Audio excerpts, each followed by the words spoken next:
அஸ்ஸலாமு அலைக்கும் வரஹ்மத்துல்லாஹி வபரகாத்துஹு. தொழுகையில் நன்மையின் புதையல்கள். அஊது பில்லாஹி மினஷ் ஷைத்தானிர் ரஜீம். قال الله تعالى يا أيها الذين آمنوا اركعوا واسجدوا واعبدوا ربكم فافعلوا الخير لعلكم تفلحون. الحج.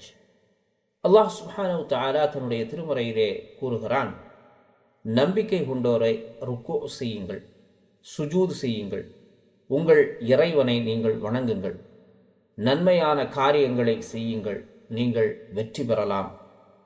மேலும் அல்லாஹ் சுப்ஹானஹு வ தஆலா தன்னுடைய திருமறையிலே கூறுகிறான், முஹம்மதுன் ரசூலுல்லாஹ் வல்லதீன மஅஹு அஷித்தாஉ அலல் குஃபாரி ருஹமா பைனஹும் தராஉம் ருக்அன் சுஜ்ஜதன் யப்தகூன ஃபضலன் மினல்லாஹி வ ரிضவானா சீமாஹும் ஃபி உஜூஹிஹிம் மின் அஸரி சுஜூத். அல் ஃபத்ஹ்.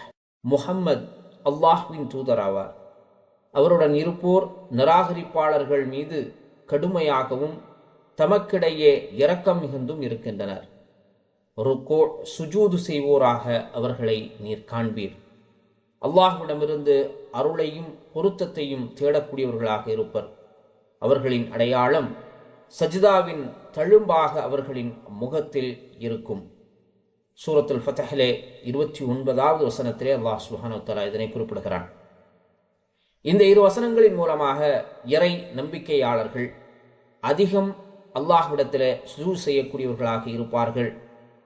அவர்கள் அல்லாஹ்விடத்திலே அதிகம் மக்ஃபிரத்தை தேடக்கூடியவர்களாக இருப்பார்கள், நன்மை செய்யக்கூடியவர்களாக இருப்பார்கள் என்பதை அல்லாஹ் சுப்ஹானஹு வ தஆலா இந்த வசனத்தின் மூலமாக நமக்கு தெளிவுபடுத்துகிறான். அஸ்ஸலாமு அலைக்கும் வரஹ்மத்துல்லாஹி வபரகாத்துஹு.